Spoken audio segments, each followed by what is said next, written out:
लक्ष्मण भक्त हनुमान जी की जय, श्रीनाथ जी गोपाल जी की जय, श्री प्रभुपाद की जय।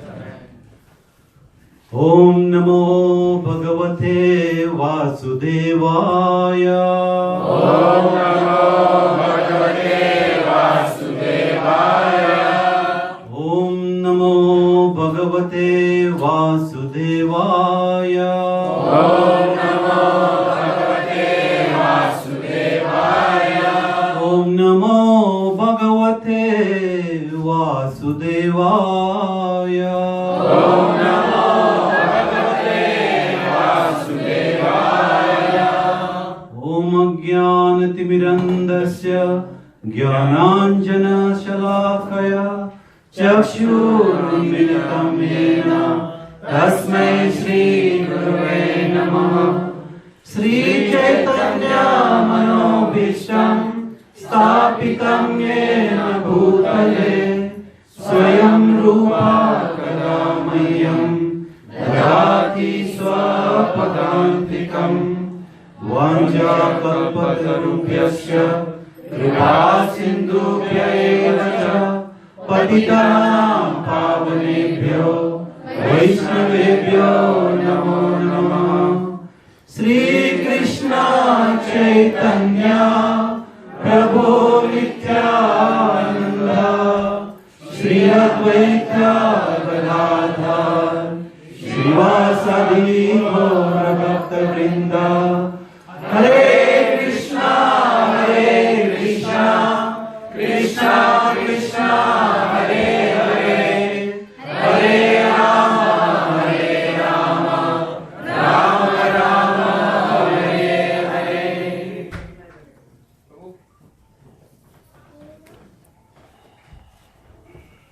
हरे कृष्णा। हरे Krishna.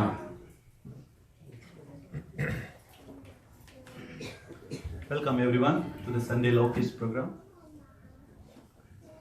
So generally on Sundays we discuss from Bhagavad Gita as it is, written by our founder Acharya A.C. Bhaktivedanta Swami Prabhupada. Chanting is a very important activity which, in the process of bhakti. But you must have heard this lecture several times from different devotees who have a taste for chanting, who have a realization from the about the benefits of chanting. Obviously, I am not at that level. I cannot speak based on my realization. I'm also struggling extremely hard. But what I thought is maybe we will discuss tonight about the benefits of chanting based on what I have heard from Prabhupada's lectures, Prabhupada's books, and also other sannyasis' lecture. Because if you know the benefits, then we can, have an inspiration to go towards that goal.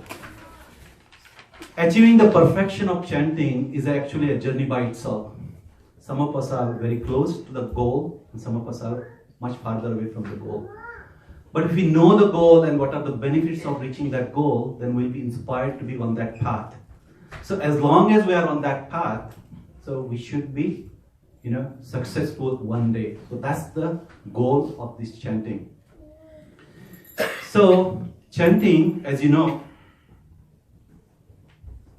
is called as Yuga Dharma. See, there are 4 different yugas or the periods.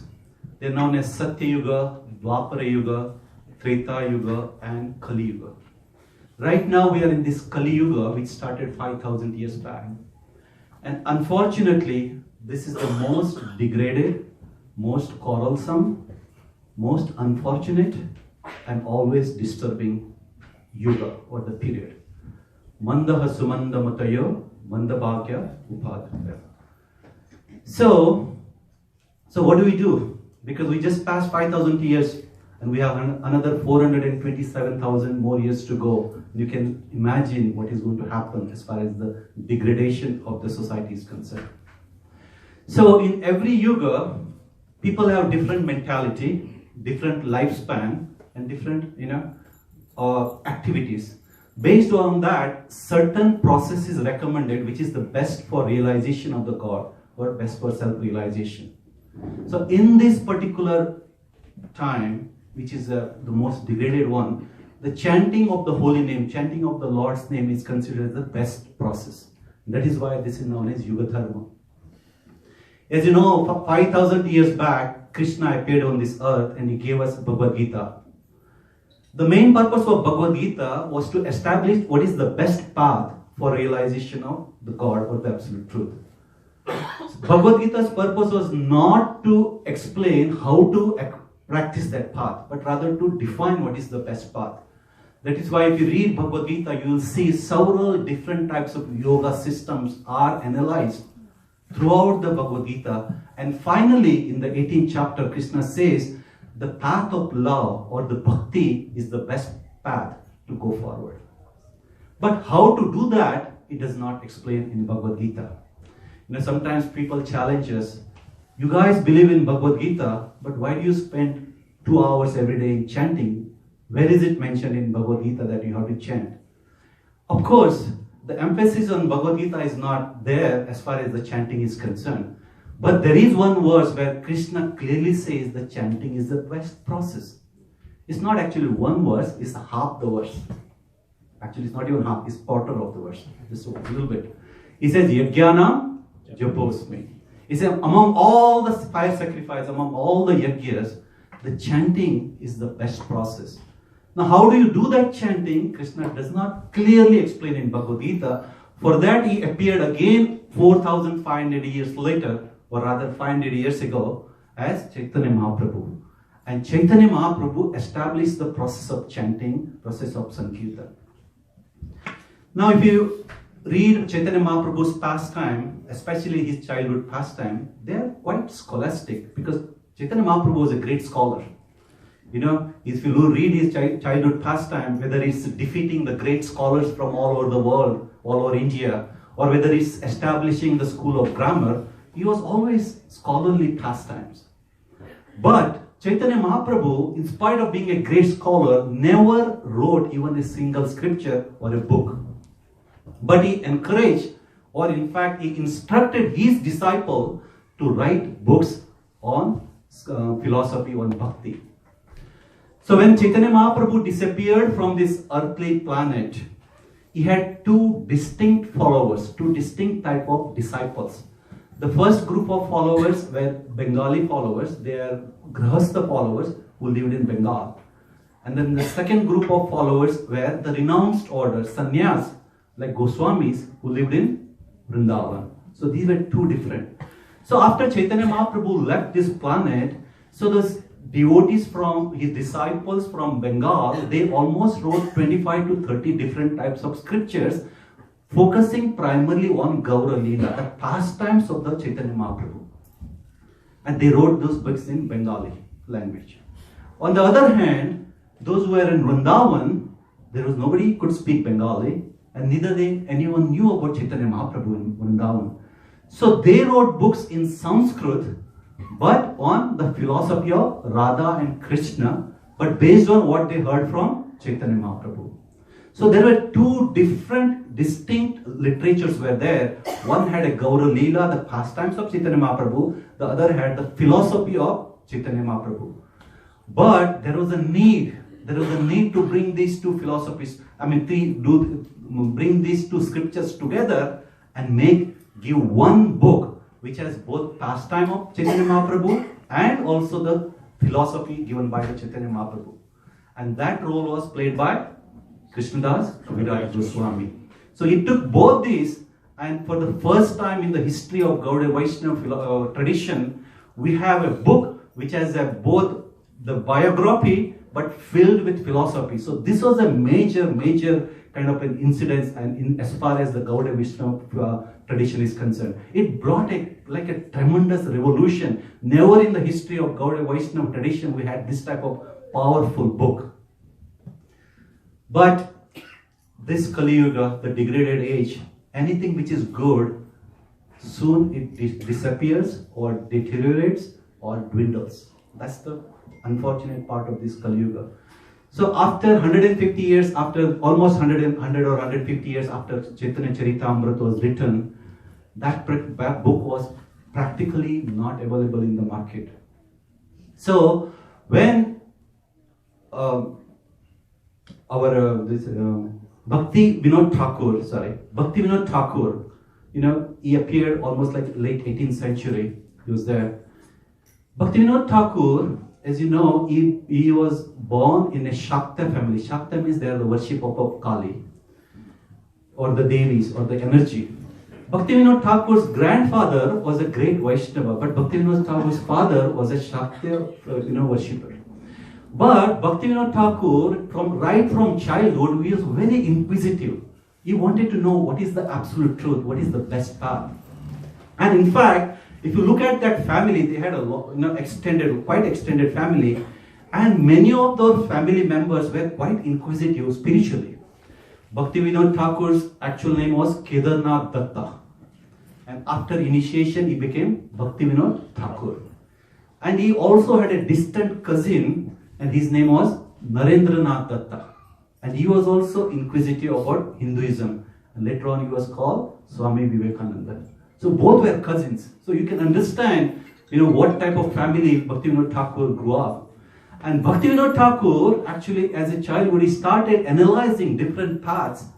And then at one point, he writes in his biography and autobiography that at one point, he had almost accepted Christianity as the best option. Bhaktivinoda Thakur. But then, somehow, someone introduced him to the Gaudiya Vaishnava philosophy, and that changed his perspective about the spirituality completely.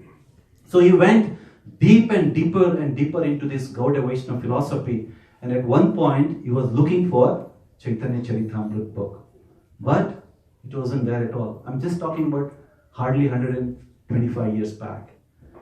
For Bhaktivinoda Thakur, it took 6 full years to find a copy of Chaitanya Charitamrita.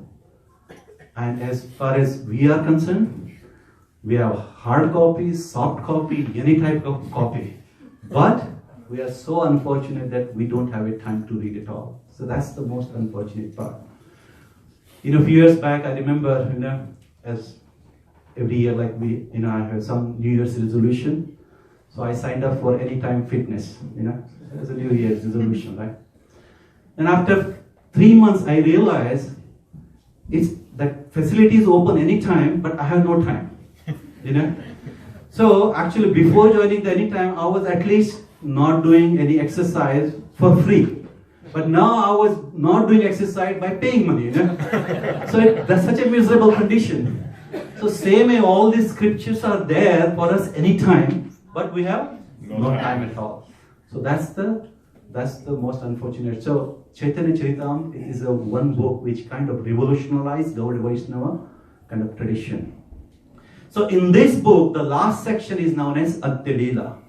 And in the last chapter of this last section, it has 8 important verses which are composed by Chaitanya Mahaprabhu, and they are known as Shikshastakam. And these are the prayers we chant here every morning here during Mangalarti.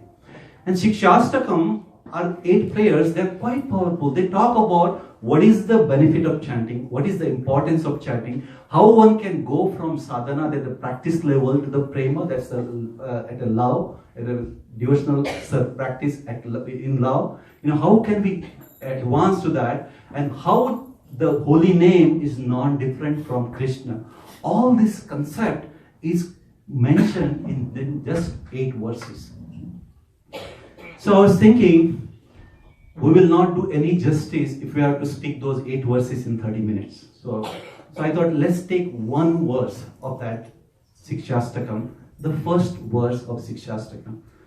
Now actually the first verse of Shikshastakam was also so deep, so many metaphors and analogies are there. So I thought we will not do justice even to discuss the entire first verse. So I thought, let's take 4 important points from the first verse, and then we will discuss that in next 25 to 30 minutes and see how the holy name or the chanting can benefit us in our path of spirituality.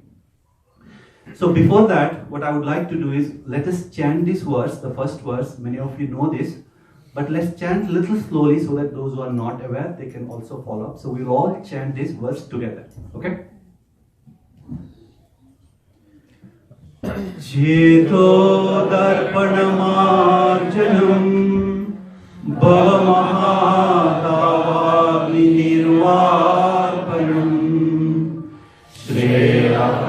श्रेयकैरवचन्द्रिका वितरणम् विद्यावधूजीवनम्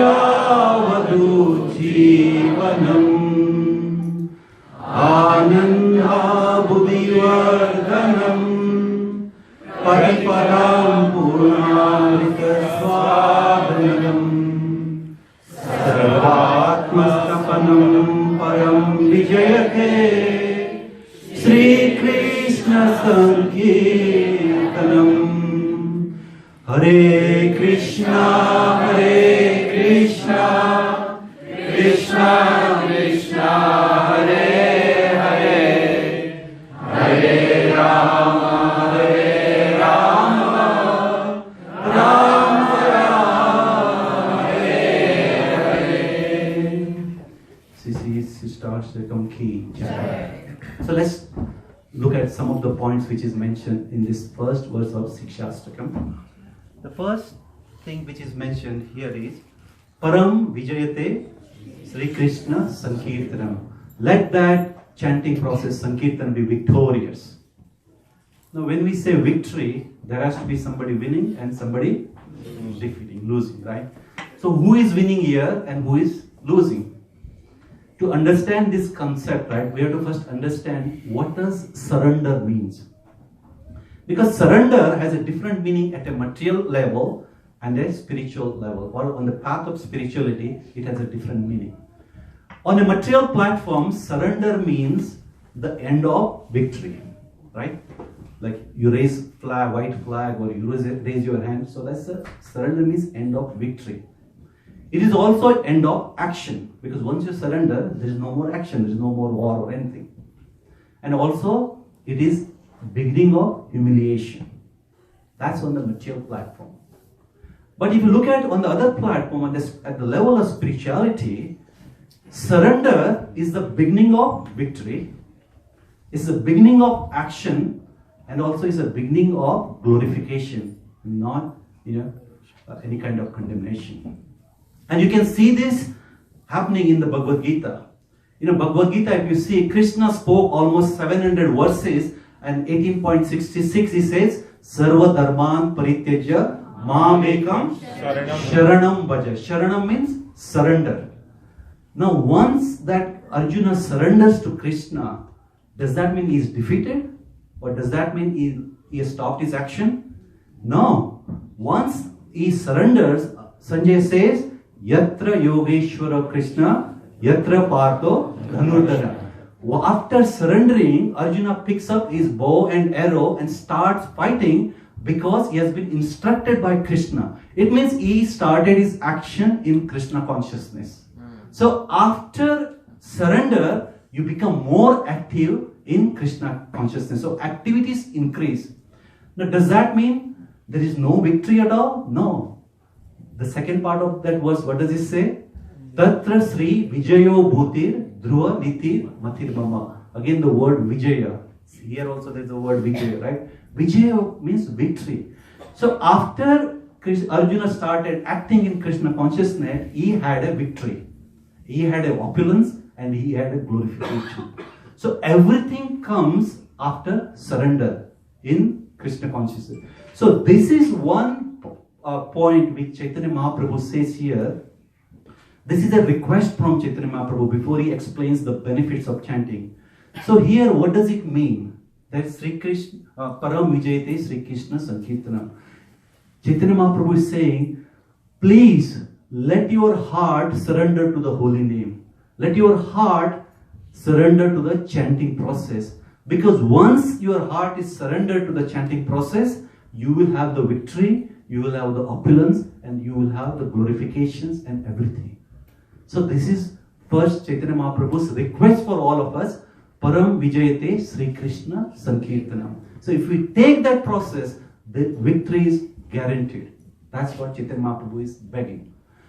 Now after this request, Chaitanya Mahaprabhu is saying what are the benefits of chanting. And he gives 4 different metaphors and 4 different analogies to explain what are the benefits of chanting. And they go in a sequence, the same sequence, the way we progress in Krishna consciousness.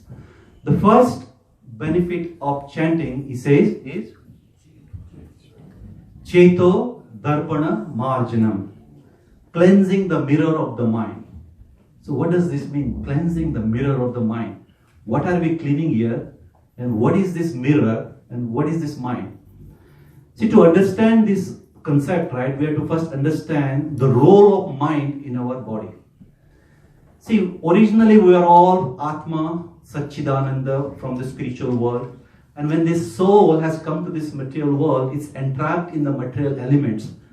But the soul cannot perceive the material world, because soul is the spirit and material world is a matter. And spirit and matter, they cannot come together. In the sense, they cannot work together. So soul, to perceive something in this world, it needs a medium. And mind is like that window. Mind acts like a window for the soul. So through the mind, the soul can perceive this material world. Now one might say, actually, isn't that five senses are in touch with the material world? We have ears which always hear the sound. We have nose, gets the smell. Eyes look at the vision, the form. And then we have a tongue which tastes, and then the skin which gets the touch feeling. Aren't these five senses which are in touch with the material world, which should be giving the picture? Actually, yes. But all these five senses, they work around the mind. Mind is like a central point. This is why sometimes Krishna mentions mind as a sixth sense in Bhagavad Gita. Because these five senses might be gathering information, but if your mind is not there, then this information gets lost. And that is generally referred to as absent-mindedness. Right? Absent-mindedness doesn't mean that mind is absent or mind is not there, but mind is not there, the place where it should be. For example, right now, some of you might be here. Your eyes might be seeing the deities, your ears must be hearing the lecture, but if your mind is not here in the temple, then that whatever information you are getting gets lost somewhere. Right? So mind is kind of a focal point for the soul to get that perception of this material world. Now, does that mean this window is clear, that mind always gives the right picture for the soul? Is it like there is no shades or anything and there is a clear glass, always clean? Is it like that, mind? Unfortunately not. Mind never gives the right image to the soul. This is because Maya, the illusory energy, always affects on the mind. When we say Maya affects us, what does it mean? Practically, it means it's affecting on our mind. And Maya has, as you know, there are two distinct energies of Maya. The first energy of Maya covers our original identity. And the second energy of Maya gives a false identification. These are the two different energies of Maya. For example, if these two energies have to say act on Aprameya Prabhu, okay? The first energy will make sure that he forgets he is not Aprameya Prabhu. That's the first energy. Second energy will give him a wrong identification, that he is maybe President Trump of this country. The president. Sorry Prabhu if I heard you, but so that's the wrong. So these are the two energies which impact us. The first energy which gives which kind of covers our identity is known as our Natmika Shakti of Maya, means our means covering. And the second one, which gives a wrong impression about who we are, is known as Prakshapratmika Shakti. This means it's a wrong impression. And these two energies of the Maya, they are impacting all of us on our mind continuously all the time. That's the unfortunate. In one of the BBT articles last year, His Grace Chaitanya Charana Prabhu, he writes wonderful articles. He gave an example of how these two energies of Maya impact us. He gives say if you go to the movie theater, in movie theater, two things happen before the movie starts. The first thing, they turn off or dim all the lights in the hall, right? That's the first thing. And the second thing, they turn on the lights on the screen. So turning off the lights, you kind of forget where you are, with whom you are. That is like the first energy of Maya. So it forgets who you are.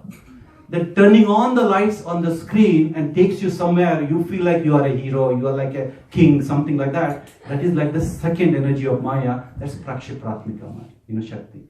And these two energies constantly impact us and because on our mind. And because of this, what happens is our mind never gives the right image. It always gives a false image. So you might look at the mirror, but you will have a different image who you are because of these two energies of Maya. So what happens is the first energy of Maya is like covering the mirror with the dust, and the second energy of Maya is like you see yourself, but the mirror is like convex or concave, so you get a completely different image. Now I remember growing up, my parents used to take me sometimes to local fair, and there will be always one vendor who will bring like different types of mirror. You stand in front of first mirror, you look like short and fat, and the second mirror you look like tall and slim, and the third mirror you look like 100 different images of yourself. It gives a completely wrong image. So mind is also like that. Part of the mind is covered with the dust, and is you cannot see yourself. That's the first energy of Maya, and part of it is convex or concave. It gives a wrong image. So this is the problem, and because of this, what happens is we always get a wrong picture. If I am, say, attached to money, I will look myself as a successful only if I make money. If I lose or if I don't make money, I will consider myself as a loser. If I am attached to singing, I will consider myself as successful only if people appreciate my singing. If not, I consider a loser. So mind kind of gives this false image. So that mind has to be cleansed. That is known as marjanam. Now if you have to clean the floor or if you have to clean your clothes, you can use pine sol or 409, or some detergent. So cleansing the mind, does that mean I can take a bottle of 409 and start spraying on my mind? Not really. Because for gross elements, you can clean with gross cleaning product. But for a subtle elements, you need a subtle cleansing product. You cannot use the gross product. Bhaktisiddhanta Saraswati used to say that every day morning devotees should beat their mind with a shoe. Bhaktisiddhanta. That doesn't mean that devotees should go to bed and keep a pair of shoes next to their bed every night. It's not like that, because shoe cannot touch the mind, because shoe is a gross, right? But what it means is every day morning when you get up, you repent yourself. I have wasted my time. I have not done anything for Krishna. So that is like beating. So it's a subtle. So we have to cleanse this mind. But before we cleanse this mind, we have to know what is the impurity in the mind. Because if you know the impurity, you can cleanse it, right? So what is this impurity in the mind? Originally, we are all from the spiritual world, enjoying with Krishna, serving Krishna, and that was a happy place. But at one point, we felt like enjoying separately from Krishna. And that is the original impurity or original sin. In Christianity also there is a concept of original sin, where it's believed that it comes from Adam and Eve not following the orders of the Lord, and then we all get that sin, kind of an hereditary, and we have to cleanse ourselves. So that's, yes, the original sin, the concept is there in the Vedic literature also, but it didn't originate here in the material world, but in the spiritual world. So to enjoy separately from Krishna is that dirt or impurity what we have, and that is still in our mind. So that has to be cleansed as part of this marjana. Now how do we clean that? First, you need a subtle product, right? What is the subtle product to cleanse the mind? It's called mantra. Man means what?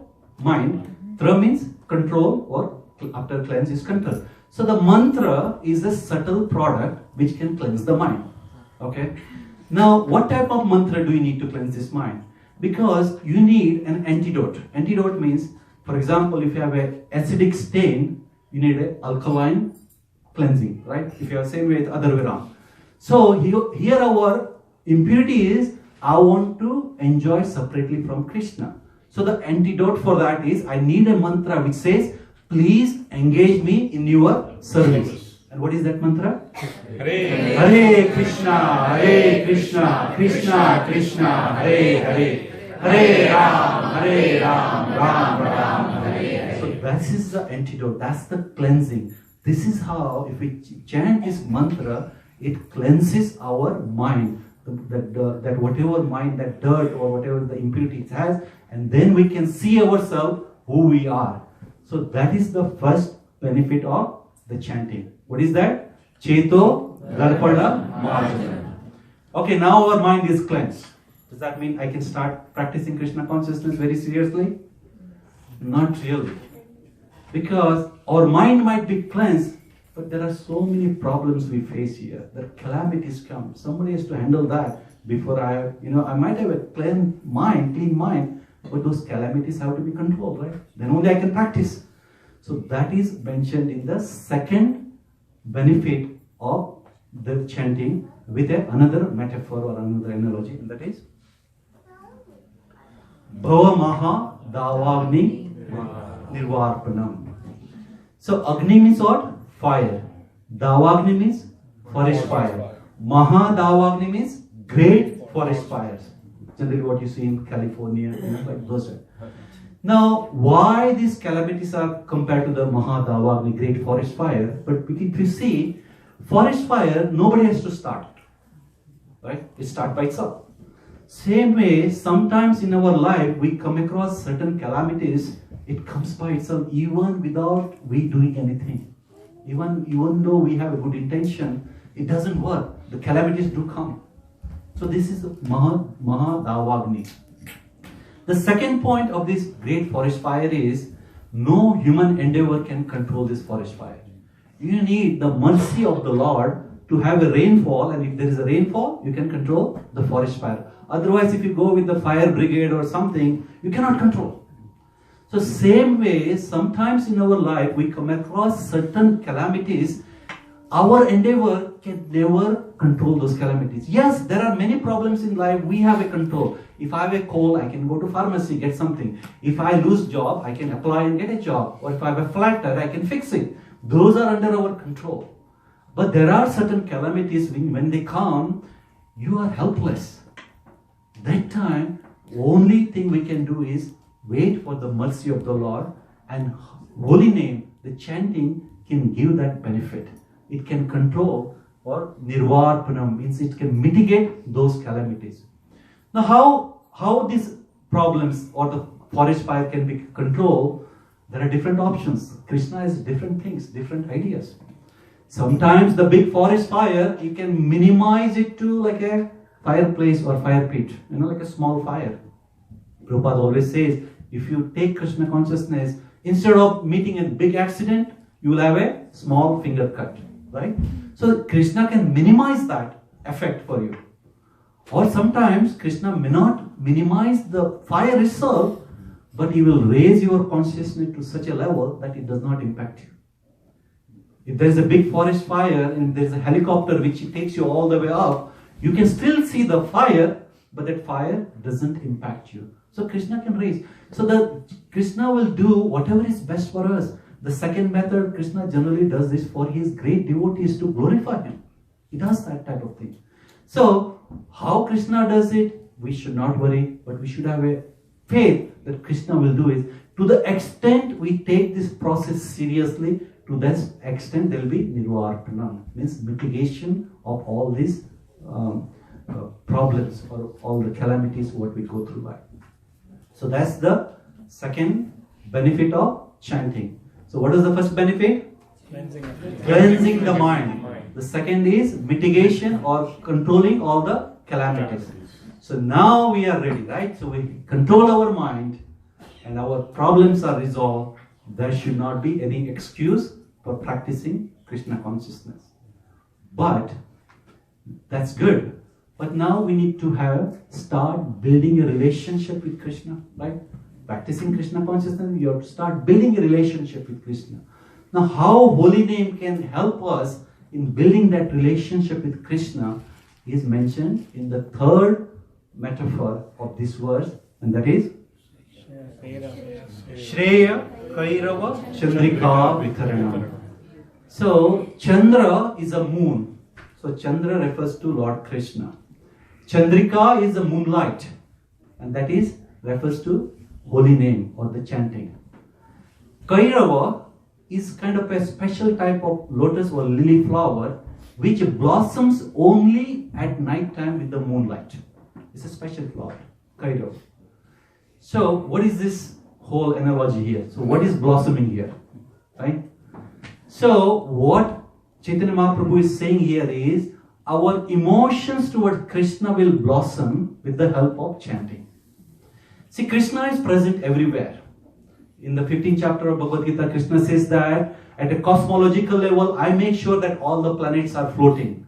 At a terrestrial level, he says, because of me, you get the sunlight and moonlight, and because of that, all the vegetables and fruits are juicy. And at a physiological level, he says that whatever fruits you eat, I make sure I digest for you.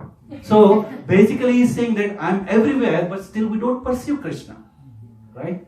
So, because we do not have that knowledge about Krishna presence, we do not have that emotional connection with Krishna.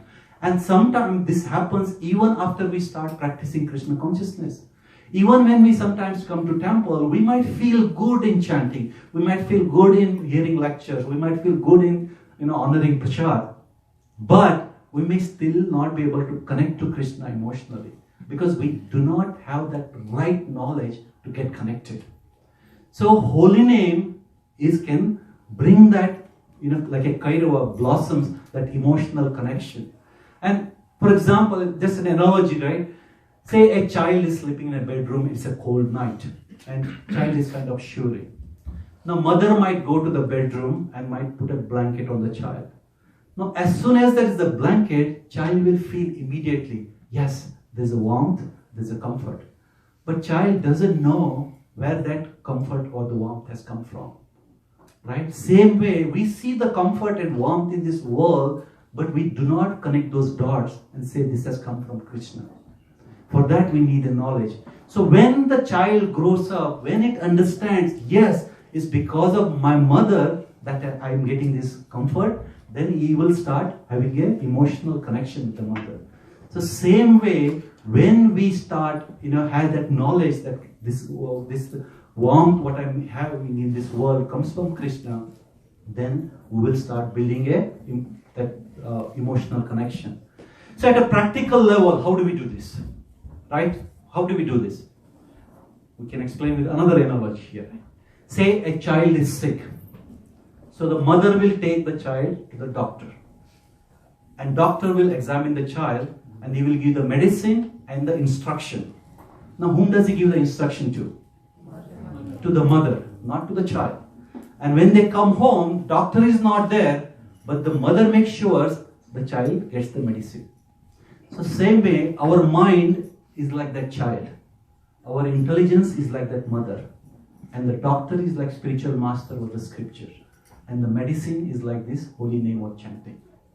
So, spiritual master will always instruct our intelligence. And when spiritual master is not there, our intelligence should be strong enough to make sure our mind cooperates us in chanting. Because mind never wants to chanting. So that is the importance of the intelligence or the mother. That's the role of a mother. So that is why what we have to do in the process of chanting, we should keep our intelligence strong every day or always. Because if our intelligence is not strong, we will slowly dwindle in chanting. So how do we do that? This is why chanting is an exclusive process. Yes, you spend whatever 2 hours or an hour. Yes. But we should on a regular basis somehow make time and hear or read something. And that can be done with any other activity. While you're driving or jogging or walking, anything, or cooking, make sure that we hear something on a daily basis. That way the mother is strong, the intelligence is strong. That way mother can control the child, which is the mind. So that is what, and if that can be done, then our connection to Krishna is like emotional connection will blossom. That is why you see sometimes when the great devotees, when they chant, they get the tears. They start shivering. We don't get that type of thing because they are emotionally connected to the Lord. So that stage we can achieve with the help of the chanting. So that is the third benefit. Shreya Kairava Chandrika Vitaranam. Our emotional connection to the Lord will blossom. Alright. We cleanse our mind. We got rid of our We got rid of our calamities, and now we are emotionally connected to Krishna. So now what do you do next? Once you are emotionally connected to someone, you have to serve him. You have to, right? Otherwise, what is the point? You cannot just say, I'm connected to someone and not serving. To serve him, you need a knowledge. How to serve him also is important. And that, how to serve him, that benefit, that advantage or that benefit will be given by the next benefit of chanting and the next metaphor, which explains how you can, what is the knowledge you need to serve Krishna after you are emotionally connected to the Lord. Vidya Vadu Jivanam. Vidya means knowledge. This is an internal potency of Krishna. That's Vidya. Vadu means the bride. Now why this Vidya is considered the bride? Because Krishna is a Purusha, kind of husband, and Krishna's internal energy is Vidya, the knowledge. So she is like a Vadu or the bride. So wherever Krishna is there, Vadu will automatically follow. Right? You don't have to call separately for that Vadu. Now what type of Vidya is talked about here? Now this Vidya, what is mentioned here is not whether to serve Krishna or not. That we have already passed the stage, because now you are emotionally connected to the Lord. You want to serve Krishna. But how to serve Krishna? That Vidya is mentioned here. And that Vidya can come to you if you take the chanting process seriously, because there is no difference between the holy name of the Lord and the Lord's. And since the Lord comes with the chanting process, his Vadu or his bride automatically comes. So you will get the knowledge. So Prabhupada mentions that devotees sometimes might be perplexed or confused, but devotees are never discouraged. Very important. Devotees might be perplexed, confused, how to serve. And we have seen that whether it's our own internal sadhana, or whether we want to serve the community or Vaishnavas or the temple or the institution or the project, is sometimes confusing, perplexed. How can I do this? At that point, if we take the shelter of chanting, what Chaitanya Mahaprabhu is saying, that Krishna will give that Vidya, the knowledge how to proceed. Now, it is like, say, you're in a dark, deep, dark forest. There's no light at all. And you have two things with you. You have a compass and you have a torchlight. Now, the compass tells you which direction to go. Because you know, if I go in the northern direction, there is a town. I need to head towards that. That's the benefit of the compass. And the torchlight may not show you the entire path how to go there, but at least it will show you next 5 steps or 10 steps. Right? So same way, the spiritual master's instruction or the scriptures are like this compass. We know which direction to go, but we do not have the clear visibility of how can I go towards the end.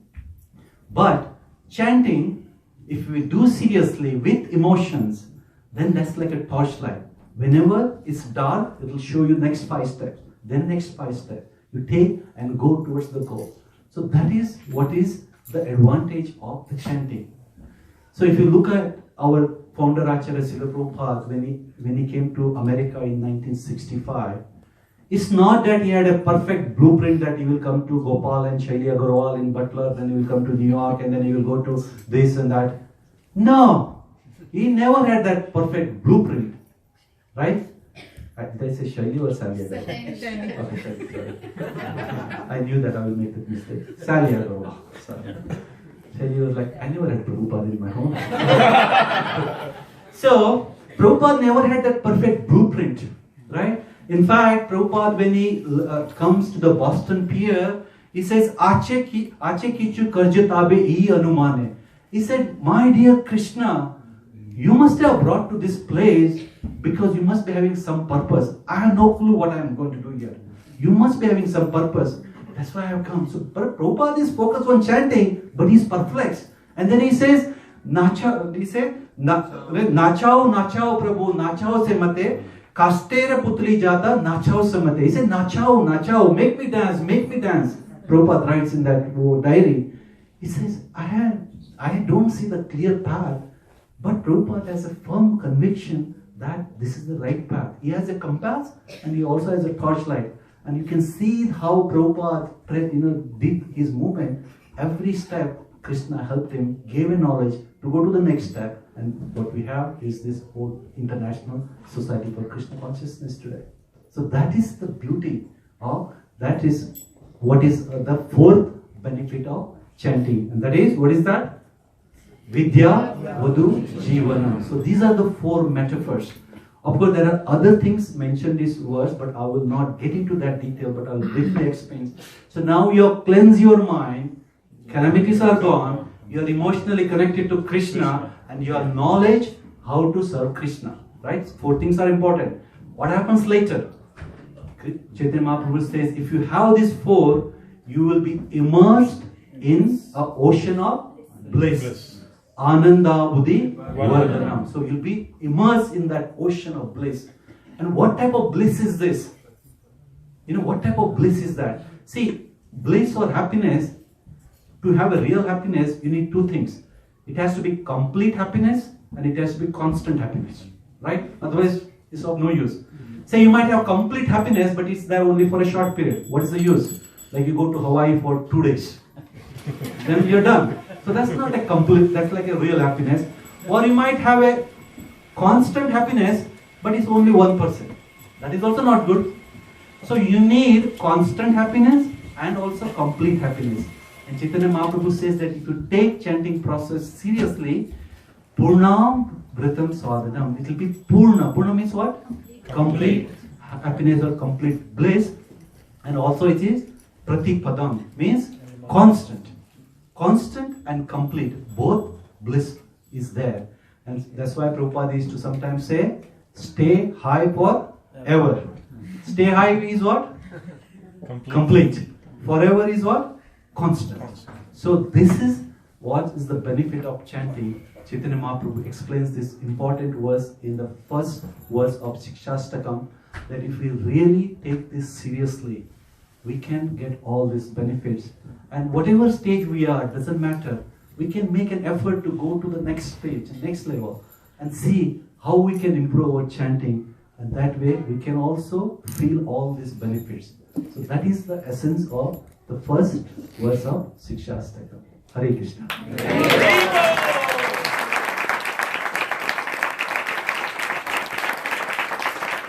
We'll take one or two questions.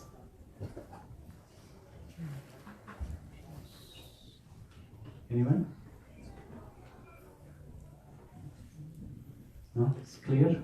Everybody is immersed in a ocean of bliss? Yes? Yes? There is a question. Why do we have to chant 16 rounds? Okay. Why just 16 and not more? Why do you have to chant 16 rounds? Yes, actually, if we had asked this question 50 years back, people would ask, why do I have to chant 64 rounds? Because those days, it's a 64 rounds were there minimum for chanting. Now, our acharyas, depending upon the time and circumstances, they can, give a process which is most effective. So, Prabhupada, who is our founder acharya, he thought that he actually wanted his disciple to chant 64 rounds, but that was not practical. Right, with all this, as I said, Kali Yuga is so much degradation, we are always disturbed. Then he said, chant 32 rounds. That was also not possible. Then he said, minimum 16 rounds. And Prabhupada says, no more bargaining after that. So, is 16 rounds mentioned in Bhagavad Gita or anything? No, not really. But depending upon our current condition, our situation, that is the recommendation given by our founder.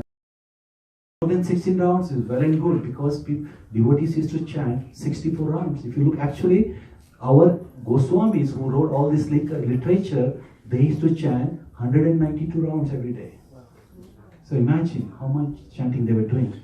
So compared to that, 16 is minimum. So we can chant 16 rounds. It's not a big deal. We can, just adjust our day.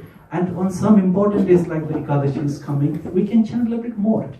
But 16 rounds is the minimum at this point. That's what is recommended by Prabhupada. Hope this answers. Any other question?